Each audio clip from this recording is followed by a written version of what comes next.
यूनहान Xiao के dad से मिलकर जा रहा था। जाते टाइम उसे खून की उल्टी होती है। इससे हमें एक बात तो क्लियर हो जाती है कि यूनहान ज़बरदस्ती शियाओ के डैड के साथ काम कर रहा है। शियाओ के डैड ने यूनहान को जहर दिया था। इस जहर का एंटीडोट लेने के लिए यूनहान को बार बार उसके पास आना पड़ता था। अगर यूनहान उसका काम करने से मना करता तो वो उसे एंटीडोट नहीं देता। दूसरी तरफ युवान तिंग आवा को छुड़ा लेता है। वो उसे कहता है कि शियाव का डैड अब हमारे साथ मिल गया है और शियाव का डैड ही यूनहान का रियल मास्टर है। शियाव के डैड ने मुझे ये बताया कि डिफेंस मैप हुआ फैमिली के घर के अंदर है। अगर एक बार मेरे हाथ डिफेंस मैप लग गया तो जिन राज्य को हम तुरंत ही हरा देंगे। अगले दिन युवान तिंग इंपीरियल कोर्ट जाकर एम्परर से ये कहता है कि सिनपो जिन राज्य से तभी ही नेगोशिएट करेगा जब हुआ ल्यूली की शादी उससे होगी। युआनशु कहता है कि सिनपो पहले ही जिन राज्य से हार गया है तो अब तुम शादी को बीच में क्यों ला रहे हो। शियाओ के डैड बीच में तुरंत बोल पड़ते हैं कि सदियों से शादी ही एक ऐसा मात्र रास्ता है जो दो देशों के बीच में शांति लाता है। अगर ल्यूली की शादी से दोनों देशों के बीच में अमन कायम रहता है तो हमें इस शादी से कोई भी आपत्ति नहीं है। एम्परर पूछते हैं कि क्या तुम्हें ये शादी करनी है तो ल्यूली कहती है कि मैं रेडी हूँ। ये सुनकर युआनशु को अच्छा नहीं लगता। ल्यूली युवानतिंग से कहती है कि मैं तुमसे शादी करने के लिए रेडी हूँ, लेकिन एक शर्त है। सरहद के 2 सिटी तुम्हें छिन राज्य को देने पड़ेंगे। ये सुनकर युवानतिंग का मुंह बन जाता है। युआनशु सोचता है कि एक्सीलेंट ल्यूली, तुमने तो युवानतिंग को उसके ही गेम में हरा दिया। अगले सीन में अकेले में एम्परर इन दोनों से ल्यूली की शादी के बारे में पूछ रहे थे। युआनशु कहता है कि ल्यूली की शादी युवानतिंग से नहीं करानी चाहिए। इसके पीछे युवानतिंग का जरूर कोई ना कोई मकसद होगा। युआनहाउ कहता है कि युवानतिंग की चॉइस बड़ी अच्छी है। उसने शादी के लिए मेरी एक्स फियोंसे को चूज किया। युआनशु कहता है कि क्या तुम ल्यूली को अभी भी पसंद करते हो तो युआनहाउ कहता है कि नहीं, अब तो मैं किसी और को पसंद करता हूँ। युआनशु कहता है कि अगर ऐसी ही बात है तो तुम बीच में मत बोलो। यहाँ ल्यूली की माँ बहुत ही ज्यादा गुस्सा हो रही थी। वो कहती है कि उस युवानतिंग की इतनी हिम्मत कि उसने ये कहा कि वो मेरी बेटी से शादी करना चाहता है। ल्यूली कहती है कि माँ आप थोड़ा शांत रहिए। जहाँ तक मैं युवानतिंग को जानती हूँ तो वो मुझसे शादी करने में ज़रा सा भी इंटरेस्टेड नहीं होगा। ज़रूर इसके पीछे कहीं ना कहीं उसका कोई मकसद होगा। तभी ही उन्हें खबर मिलती है कि उनके घर युवानतिंग आया है। जब युआनशु को पता लगता है कि युवानतिंग ल्यूली के घर गया है तो वो भी उसके पीछे पीछे ल्यूली के घर आ जाता है। यहाँ आने के बाद ये दोनों बस एक दूसरे को आंखें ही दिखा रहे थे। तभी ही वहाँ पर ल्यूली सूप लेकर आती है। सूप को देखकर युवानतिंग सोचता है कि क्या छिन राज्य के लोग ऐसा खाना खाते हैं।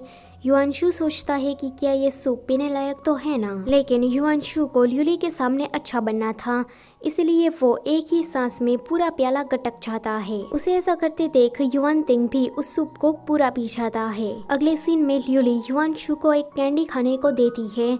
युआनशु कहता है कि तो तुमने ये जानबूझकर किया था ना। ल्यूली कहती है कि मैंने तो वो सूप युवानतिंग के लिए बनाया था, लेकिन मुझे न थोड़ी पता था कि तुम भी यहाँ पर आ जाओगे। दूसरी तरफ युवानतिंग का हाल बेहाल था।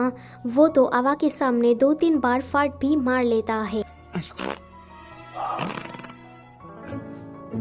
युआनशु ल्यूली को एक जगह पर मिलने के लिए बुलाता है।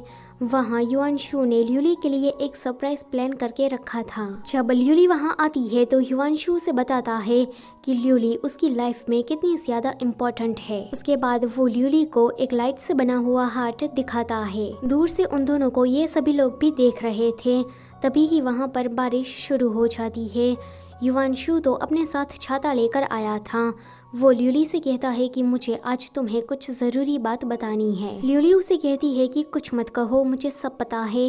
इतना कहकर वो उसे किस करती है। उन दोनों को किस करता हुआ देखकर युआनवी तो चिल्लाने वाली थी, लेकिन जीहुआई कहता है कि चुप रहो। अगले दिन युवानतिंग अपना बोरिया बिस्तर लेकर ल्यूली के घर पर आता है। वो कहता है कि मेरा घर जल गया और मैं यहाँ पर तुम्हारे अलावा और किसी को जानता भी नहीं हूँ, तो तुम क्या मुझे आसरा दे सकती हो। ल्यूली उसे कहती है कि भाड़ में जाओ तो युवानतिंग कहता है कि उस टाइम पर तुम्हें मेरी आईडी के बारे में पहले ही पता लग गया था, इसलिए तुमने जब हम लोग भागे थे तब पीछे पीछे सैनिक बुला लिए थे। उन सैनिकों के जरिए तुमने आवा को किडनैप कर लिया यानी इसी तरह से तुमने जिन्पो के साथ युद्ध जीता। तुम्हें नहीं लगता कि उस टाइम पर तुमने मुझे धोखा दिया था? ल्यूली देखती है कि ये युवानतिंग सभी लोगों के सामने सीन क्रिएट कर रहा है, तो वो उसे अंदर लेकर आती है। वो उसे कमरा दिखाकर कहती है कि यहाँ पर कोई भी उल्टी सीधी हरकतें मत करना। तो युवानतिंग कहता है कि नहीं करूँगा। ल्यूली कहती है कि ये युवानतिंग आखिर में करना क्या चाहता है? पहले उसने मुझसे शादी करने को कहा एंड अब तो मेरे घर तक भी आ गया है। यहाँ युवानतिंग सोच रहा था कि अब मैं हुआ फैमिली के घर के अंदर आ गया हूँ तो मैं जल्दी ही डिफेंस मैप को ढूंढ लूंगा। यहाँ आने के बाद युवानतिंग नौकर के सारे काम कर रहा था, झाड़ू कटका पोछा, खाना बनाना एक्सेट्रा। ऐसा करके वो इस जगह से वाकिफ होना चाहता था ताकि वो डिफेंस मैप को जल्दी ही ढूंढ सके। ज़ीहुआई चिल्लाते हुए आता है कि मेरे पास एक बुरी खबर है।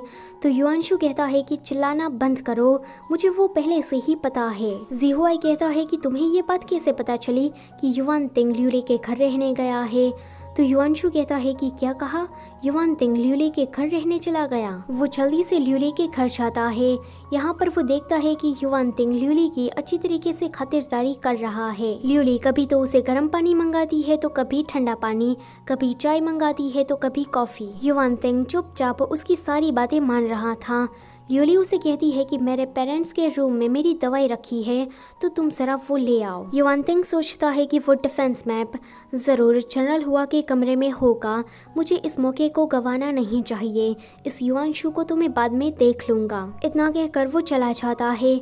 उसके जाने के बाद युवानशु ल्यूली से बात नहीं कर रहा था तो ल्यूली उसके चिक पर किस करती है। वो उसे कहती है कि तुम्हें युवानतिंग से जेलस होने की कोई ज़रूरत नहीं है, मुझे पता है कि युवानतिंग यहाँ पर डिफेंस मैप चुराने आया है। युआनशु से कहता है कि ये बात तो मैं भी तुम्हें बताना चाहता था। उसके बाद वो दोनों मिलकर एक प्लान बनाते हैं। अगले दिन नेगोशिएशन का दूसरा दिन था। इस मीटिंग में युवानतिंग के अलावा और कोई नहीं आता तो युवानतिंग कहता है कि मुझे अकेले कोई ये मीटिंग नहीं करनी है तो मैं चला। उसके बाद तीसरी बार नेगोशिएशन की मीटिंग रखी जाती है। इस मीटिंग में युवानतिंग कहता है कि उसे कोई नेगोशिएशन नहीं करना है बल्कि वो तो वॉर चाहता है। तभी ही सरहद से न्यूज़ मिलती है कि जिन्पो ने फिर से जिन राज्य पर एक बार हमला कर दिया, लेकिन पिछली बार की तरह जिन राज्य ने जिन्पो को हरा दिया। ये सुनकर युवानतिंग सोचता है कि ल्यूली तुमने तो आज दोबारा मुझे धोखा दे दिया। ल्यूली एक स्माइल करती है एंड कहती है कि अब तो तुम्हें जिन राज्यों के साथ नेगोशिएशन करना पड़ेगा। सभी लोगों के जाने के बाद युवानतिंग ल्यूली से पूछता है कि तुम हर बार ऐसा क्यों करती हो? क्या तुम मुझे बताओगी कि इस बार मैंने कहाँ गलती करी है? तो ल्यूली उसे कहती है कि तुम ही थे जो कि मुझसे शादी करना चाहते थे और तुम ही मेरे घर पर रहने के लिए आए ताकि तुम डिफेंस मैप को चुरा सको। लेकिन तुम्हारी बदकिस्मती, मुझे ये बात पहले ही पता लग गई, इसीलिए मैंने तुम्हें फेक डिफेंस मैप दिया और मैंने सरहद पर रहने वाले मेरे भाई को पहले ही आगाह कर दिया था कि जिन्पो ज़रूर कोई हरकत करेगा। ये सुनकर तो युवानतिंग को बहुत ही ज़्यादा गुस्सा आता है।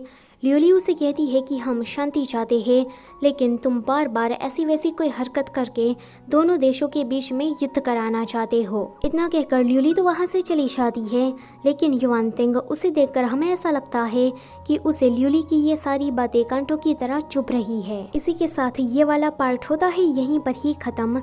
गाइस, ये ड्रामा अभी ऑन एयर है, तो जैसे जैसे इसके आगे के एपिसोड रिलीज होते जाएंगे मैं उसी तरह से एक्सप्लेन करती जाऊंगी। तो आज के लिए बस इतना ही। वीडियो अच्छी लगी है तो उसे लाइक करो और चैनल को सब्सक्राइब करना मत भूलना। Thank you for watching.